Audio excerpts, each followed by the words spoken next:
Hello, I'm the Juice Connoisseur, and welcome to episode 14 of the ranking of every movie that I watched in 2020. Today I'll be unveiling the final 5 movies. Without further ado, let's get into it. With number 5 is Donnie Darko, movie directed by Rich Kelly, that I've been holding off for watching for a very long time. What I deem to be very disturbing and frightening, but I was completely wrong, as this movie is more of a psychological look into the life of a teenage boy. And specifically, we're introduced to this character Donnie Darko, played by Jake Gyllenhaal, and he is met with this apparition by this mysterious rabbit that tells him that the world will end in 28 days. And so, hearing this, he becomes very perplexed as to what to do in this situation. Do you just live life to the fullest, or do you intentionally screw everything up? And mysterious things start happening around the school, such as the flooding of the school and the the destruction of one of a statue just outside the school. Meanwhile, at the same time, a suspicious thing happens when an airplane crashes into their house, and thankfully everyone is okay. But as Donnie woke up in the middle of a golf course, he was scathed from having potentially died from this accident. And at the same time, he befriends this girl who just moved to the their town, played by Jenna Malone, and they develop a bit of a friendship. And but at the same time, Donnie's so insistent on finding out what will actually happen that he's willing to go to the creepy neighbor to discover what's up. And overall, the aesthetic of this movie is unlike any I've seen before. The cinematography is great. The acting is outstanding with Jake Gyllenhaal and his sister. And how can I forget Patrick Swayze as a preacher who winds up being indicted and charged on child pornography. And for that, I think that the movie delves into a lot of interesting topics, and particularly, how can I forget the supernatural theme, and how everything's connected together, and it refers to alternate or parallel universes and even wormholes where somehow there was an airplane that entered this wormhole and was just so happened to crash into their house. And as no one was able to know where that plane came from, that is a shocking revelation that comes at the end of the movie.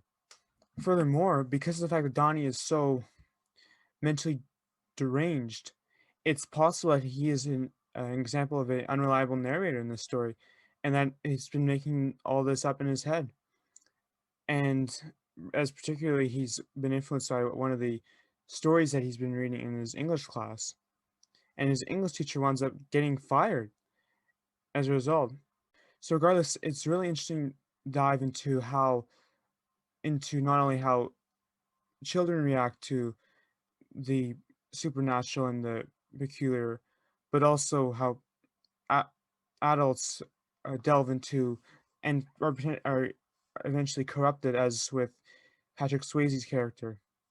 And for that, I think this is a criminally underrated film that really put Jake Gyllenhaal into the spotlight. And as we go into the next film, it was a great start. Number 4 is Zodiac, another movie that just so happens to star Jake Gyllenhaal. And if it isn't obvious already, it's about the unsolved case of the Zodiac killer in the San Francisco Bay Area in the late 1960s. And as we're introduced to Jake Gyllenhaal's character, as who is a cartoonist for the San Francisco Chronicle, he becomes fascinated with finding who's behind all these murders.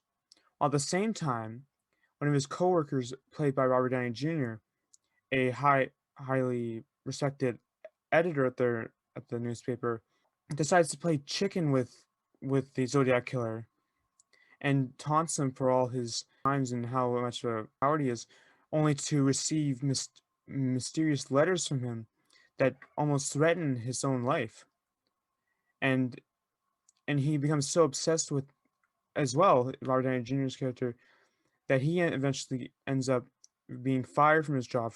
And at the same time, the Zodiac Killer is making his way around San Francisco and causing havoc, killing multiple people, including a taxi cab driver. And they discover multiple similarities between what watch he's worn and how he's what influences he's used to produce his crimes.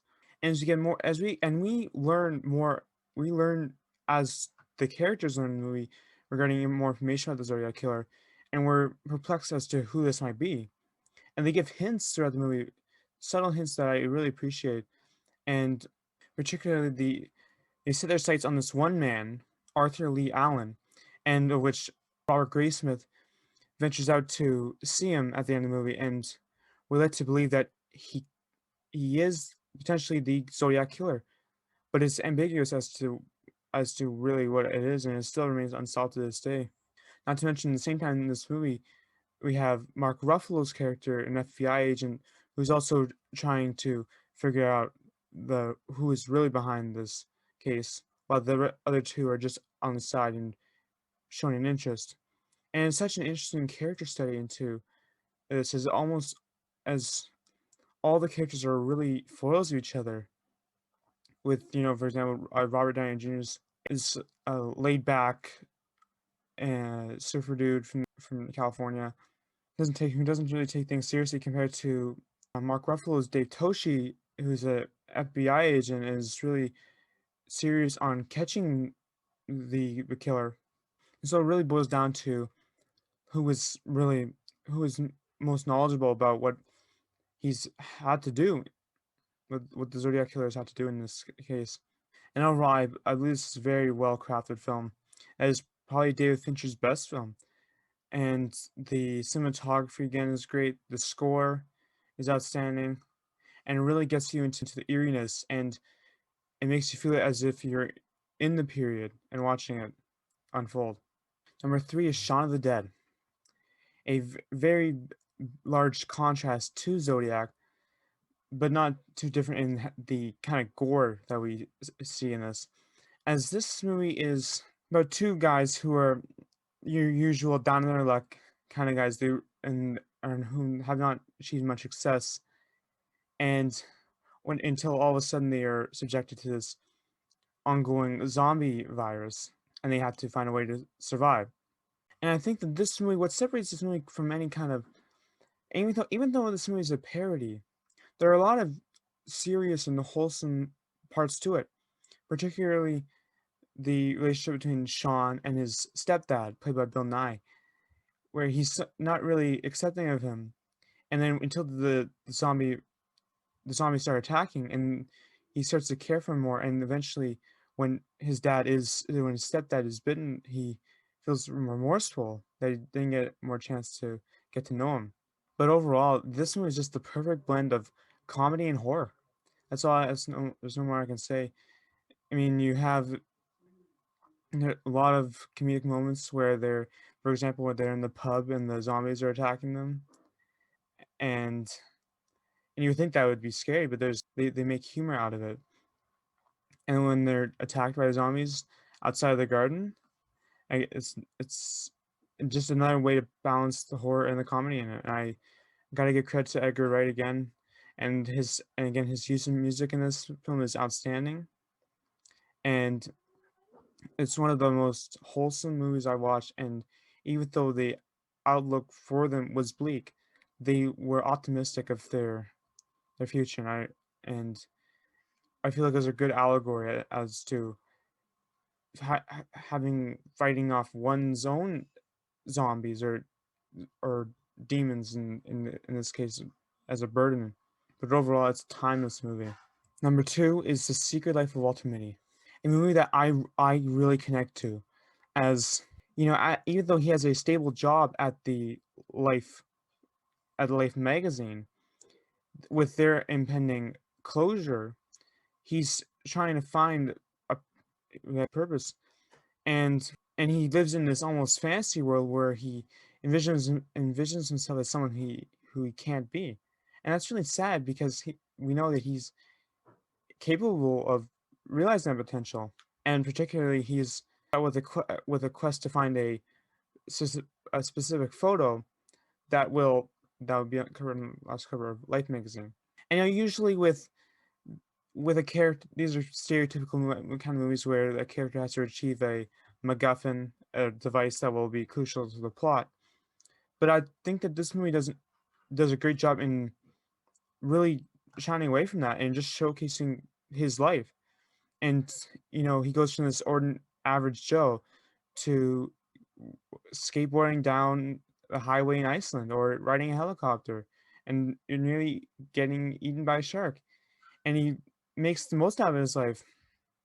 While at the same time, he's growing up the confidence to talk to someone he's had a crush on in a long time in Kristen Wiig's character, and it's very wholesome in that, and you really root for him. And obviously, not everything goes right, but he's able to compensate with his optimistic outlook on life, and it's reflecting on his past, particularly with his late father, and his family as well. And it's a mood that I can really connect to, and is just it's just amazing, and how it really makes you think, and I appreciate it for that. It's just a movie unlike any I've ever seen before, and it will go down as one of my favorite movies of all time. And last but not least, the moment we've all been waiting for. Drumroll, please. The number one movie that I watched last year is The Grand Budapest Hotel. Now, like with The Secret Life of Walter Mitty, this is a movie that doesn't appear to be a very thought-provoking movie. It just seems like your typical comedy. But there's something about this movie that just gets me every time, and in watching it, I see it from a new perspective every time I watch it. And that's what I like about it. It's just so raw and natural. The comedy is spectacular. The characters are likable, and not to mention there's a decent amount of suspense as we're introduced to this Monsieur Gustave, who's a manager at this prestigious hotel in the 1930s. And what's interesting is how this is told from the perspective of an old man, who we later learn to be Monsieur Gustave's lobby boy, Zero. And it's interesting to see it from his perspective, as he has this view of Monsieur Gustave as this great hero. When he was kind of a flawed man himself, he was would bound to accept bribes and gifted with this painting that belonged to his former lover, played by Tilda Swinton. And while her family was not given anything in her will as she passed away, and her family becomes very resentful about this, and particularly Willem Dafoe's character is set out on killing Monsieur Gustave, and is willing to do anything at all costs, including tracking down the seller, played by Jeff Goldblum. And what I like about that scene in particular is we don't know that he actually killed him, but we suspect he did. And that's a good example of show not tell. And I really appreciate Wes Anderson for that. And I think that this is his finest work. And it's unfortunate that it was not awarded with Best Picture, but it is one film today to receive the Best Picture nomination. So I'll take that. But again, there are some great wholesome moments in this movie, such as Zero's relationship with Baker, played by Saoirse Ronan, named Agatha, and how all the hotel managers bond together to help Mr. Gustav and Zero in their quest, and overall, it's just such a quirky movie, and I really like the colors in this movie, as they really add to the time and what it's supposed to be. And I believe it was based off a book, and it does a great job in bringing it from the page to the screen. And for that, just the whole aesthetic of the movie and the themes behind it propel me and definitively put this movie at number one. So there's my top 100.